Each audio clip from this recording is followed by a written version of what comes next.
So ayan nga mga idol, napos na kami ng hapon, alas-dos na. So matapos na namin yung isang binubuhusan na flooring, yung isang building, saka yung swimming pool. So ayan, ipakita ko po sa inyo mga idol.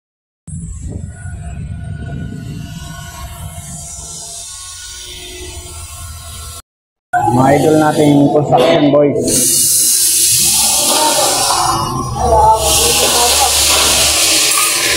Laban ng buhos.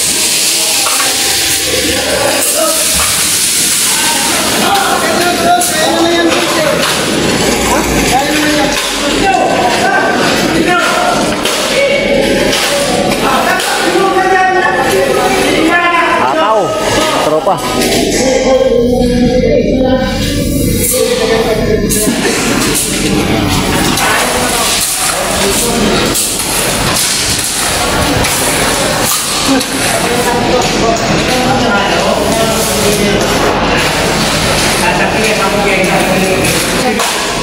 Halo.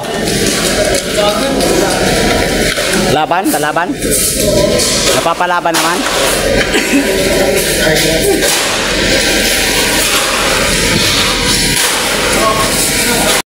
Yan mga idol, yung swimming pool, nagbuhusan. So yun, hanggang doon sa pinakadulo, nagbuhusan na po. Bale, matutuyuin na lang yan at hahagurin, tapos hindi lang nga po akong walis. Wawalisan po yan para sa pag-tiles naman. Hindi yan kailangan pinisin ng gusto kasi tiles ng kakabit. So kaya kailangan natin gumamit ng walis. So ayan nga mga idol, pang-anim na truck yan, aming concrete mix.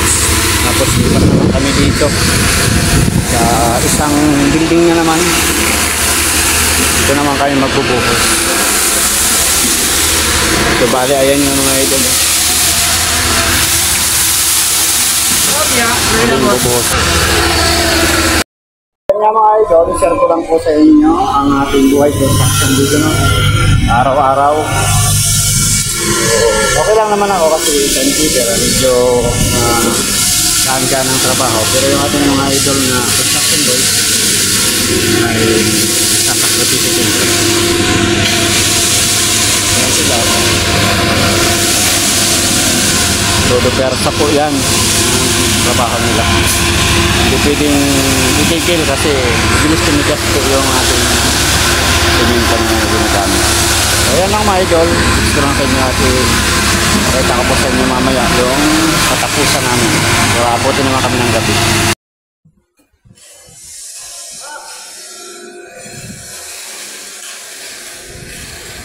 Ayan mga idol, ayan yung pagpantay nila,